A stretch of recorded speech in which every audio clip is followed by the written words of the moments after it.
Hello friends, welcome to વર્સ kitchen. કેમ છો બધા? હું છું વર્ષા. તમે જો હજુ સુધી ચેનલ પર નવા છો અને ચેનલને સબસ્ક્રાઇબ નથી કરી અને તમને જો મારી રેસીપી ગમતી હોય તો વધારે સુપર હેલ્ધી, ટેસ્ટી અને ઇઝી રેસીપીઝ જોવા માટે મારી યુટ્યુબ ચેનલ વર્સ કિચનને સબસ્ક્રાઇબ કરજો અને સાથે જ બાજુમાં આપેલા બેલ આઇકન પર ક્લિક કરજો જેથી તમને આવતા નવા વિડીયોઝની નોટિફિકેશન મળતી રહે. દરેક ગુજરાતીઓના ઘરમાં અઠવાડિયામાં 3 વખત તો કોબીનો સંભારો બનતો જ હોય છે. તો આજે આપણે અસલ દેશી કાઠિયાવાડી રીતથી કોબીનો સંભારો બનાવીશું. તેના માટે આ રીતે વજનમાં હળવી હોય અને એકદમ કૂણા પાન હોય તેવી કોબી પસંદ કરવી. આવી કોબીમાં પાનનું પ્રમાણ વધારે અને નીચે જે સફેદ ગાંઠ જેવો ભાગ દેખાય છે તે ઓછો હોય, તો તે કોબી સ્વાદમાં મીઠી હોય છે. આપણે અત્યારે એક મોટી સાઇઝની કોબી લીધી છે. તેને પહેલાં ધોઈ લેવાની છે. ધોઈને કોરી કર્યા બાદ સમારીશું. તો આ રીતે એકદમ ઝીણી પતલી લાંબી સમારવાની છે. સંભારામાં જેટલી તમે પતલી લાંબી કોબી સમારશો ને એટલો સંભારો વધુ સરસ બનશે. 3 વ્યક્તિને સૌ થાય તેટલો સંભારો બનશે અત્યારે. તો મારી આ મીડિયમ સાઇઝની કોબી છે તો હું તેને પોણા ભાગની જેટલી સમારીને લઈ લઉં છું. જો કોબી નાની હોય તો આખી કોબી લઈ લેવાની અને મોટી હોય તો અડધી લેવાની. અને સંભારો જેટલો વધારે ભાવતો હોય તે પ્રમાણે તમે વધારે ઓછા પ્રમાણમાં કોબી લઈને બનાવી શકો છો. આ રીતે પતલી લાંબી સમારી લીધી છે મેં અત્યારે. જો તમે કોબીને સમાર્યા બાદ ધોઈને સંભારો બનાવશો ને તે તો સંભારો નરમ પડી જશે અને સંભારો ક્રિસ્પી હોય તો સારો લાગે છે. અને સંભારામાં નાખવા માટે આ રીતે મીડિયમ તીખા મરચાં આવતા હોય છે જે પ્રમાણસર તીખા હોય છે. તો આ રીતના થોડા દરવાળા લાંબા મરચાં પસંદ કરવા સંભારો બનાવવા માટે. અને તમને જે પણ અવેલેબલ હોય તે મરચાં તમે આમાં નાખી શકો છો. પ્રમાણસર તીખા મરચાં હોય ને તો તે સ્વાદમાં સંભારો નહીં વધારે તીખો કે નહીં મોળો એ રીતનો એકદમ ટેસ્ટી બનશે. મરચાંમાંથી વચ્ચે બીજનો ભાગ કાઢીને તેને પણ લાંબી ચીરીઓમાં સમારી લેશું. 2 નંગ જેટલા મરચાં લીધા છે. મરચાં એકદમ લાંબા છે એટલે. અને સંભારો બનાવવા માટે હંમેશા જાડી કડાઈનો ઉપયોગ કરવાનો જેથી સંભારો એકદમ ક્રિસ્પી બને અને ફટાફટ બની જાય. તો ધીમા ગેસની ફ્લેમ પર આપણે જાડી કડાઈ મૂકીશું. તેમાં 1 ટેબલસ્પૂન જેટલું તેલ ગરમ કરવા મૂકું.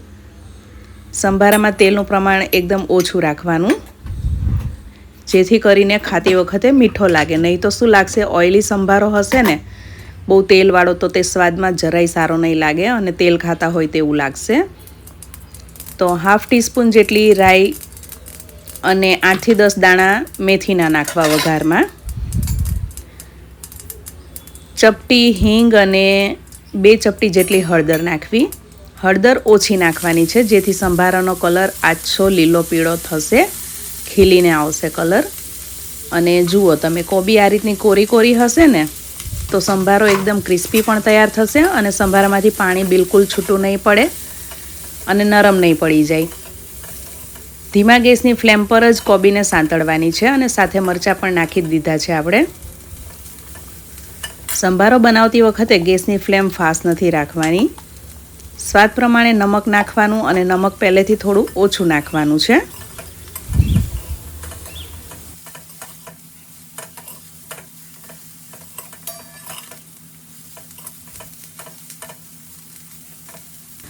કોબીના સંભારામાં જનરલી જીરું વઘારમાં નથી નાખવામાં આવતું.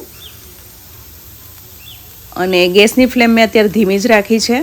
અને જુઓ તમે કલર કેટલો સરસ ખીલીને આવ્યો છે અને કોબીનો લીલો રંગ પણ કેટલો સરસ દેખાઈ રહ્યો છે કેમ કે આપણે હળદર એકદમ ઓછી નાખી છે. જો તમે હળદર વધારે નાખશો ને તો પણ સંભારાનો કલર જરાય સારો નહીં આવે અને બહુ પીળો કેસરી થઈ જશે.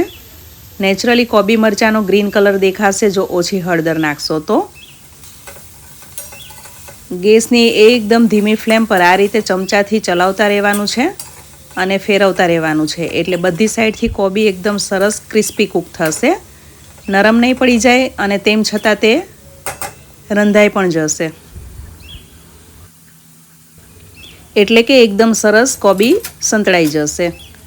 અને જુઓ ગેસની ફ્લેમ મેં ધીમી જ રાખી છે અને કડાઈ એકદમ જાડી છે ને એટલે એક વખત કડાઈ ગરમ થઈ જાય ને એટલે ધીમા ગેસની ફ્લેમ પર શાક કે સંભારો જે પણ બનાવતા હોય ને તે એકદમ સરસ ક્રિસ્પી કૂક થાય છે, ક્રન્ચી પણ રહે અને નરમ પણ ન પડે. એ રીતના છૂટા શાક અને સંભારા હોય ને તો ખાવાની બહુ મજા આવે છે. તો 7 થી 8 મિનિટ લાગી છે મને સંભારો કૂક થતાં. તો તેમાં 1 ટીસ્પૂન ધાણા જીરું પાવડર અને 2 ચપટી બ્લેક સોલ્ટ એટલે સંચળ પાવડર નાખવાનો છે. આનાથી સંભારાનો સ્વાદ બહુ જ સરસ આવે છે. અને ધાણા જીરું પાવડર અને સંચળ નાખતાની સાથે જ ગેસને બંધ કરી દેવાનો છે અને સરસ રીતે મિક્સ કરી લેવાનું.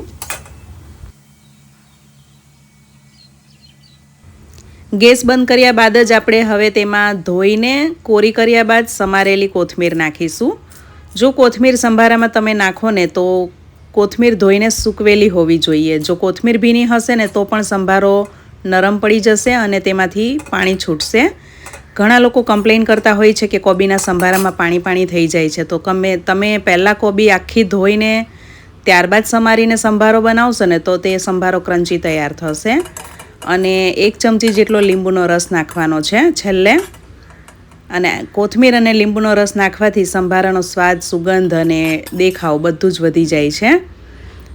આ સંભારો તમે એક ડબ્બીમાં ભરીને મૂકી દેશો ને તો પણ તે સાંજ સુધી એવો ને એવો ક્રન્ચી જ રહેશે, નરમ નહીં પડે. કેમ કે 5 થી 7 મિનિટ જ કૂક કરવાનો છે, વધારે પડતો નરમ થાય તે રીતે કૂક નથી કરવાનો. અને સંભારામાંથી મેથી દાણાની સુગંધ અને સ્વાદ એકદમ સરસ આવી રહ્યા છે.